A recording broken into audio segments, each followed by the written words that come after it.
حاضری گرامی، امانت اعلیٰ حضرت علامہ قاری امانت رسول صاحب کی حاضری مدینہ منورہ، سبحان اللہ، جب وہ حاضر ہوتے تھے تو وہ قصداً یہ ارادہ کرتے تھے کہ میں پہلے مدینہ منورہ حاضر ہو جاؤں اور پھر حضور کی بارگاہ سے اذن لے کر مکے حاضر ہو کر عمرہ کرنے کے لیے چلا جاؤں۔ تو حضرت کیا کرتے تھے؟ پہلے مدینہ جاتے تھے، اسپیشل اس طریقے سے ٹکٹ بنواتے تھے کہ ان کی فلائٹ ڈائریکٹ مدینہ شریف جائے۔ اگر جدہ بھی جاتی تھی تو جدہ سے مکے کی ٹیکسی نہیں کرتے تھے حضرت، حالانکہ مکہ قریب ہے جدہ سے حضرت مدینہ شریف جاتے تھے، اور مدینہ شریف وقت گزارنے کے بعد پھر مکہ مکرمہ حاضر ہوتے تھے۔ اور مولانا صغیر صاحب امانت اعلیٰ حضرت کی حاضری کا انداز یہ ہوتا تھا، مدینہ منورہ رہتے تھے زیادہ تر، پورے مہینے رمضان شریف کا وہی گزارتے تھے۔ مکہ شریف جاتے تھے کتنی دیر کے لیے؟ صرف اتنی دیر کے لیے جتنی دیر میں عمرہ ہوتا، عمرہ کر کے فوراً مدینے حاضر ہو جاتے تھے۔ فرماتے تھے کہ ہم تو گناہگار ہیں، گناہگاروں سے گناہی ہوتے ہیں، اور مکے میں ایک گناہ 1,00,000 گناہ کے برابر ہے۔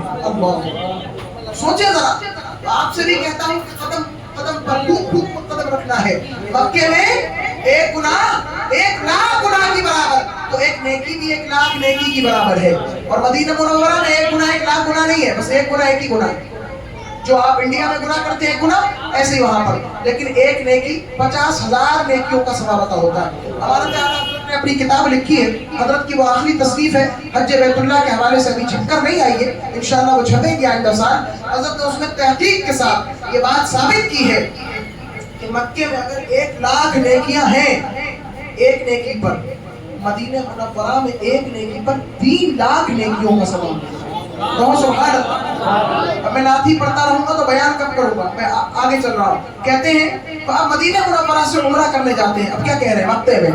المدینہ سے چلے قاری امانت الحرم، المدینہ سے چلے قاری امانت الحرم، عمرہ کرنے جاتے ہیں طیبہ سے نوری یا رسول، نعت خواہ حسان کا صدقہ امانت کو ملے، نعت خواہ حسان کا صدقہ امانت کو ملے، عمر بھر کرتا رہے گے نعت خوانی۔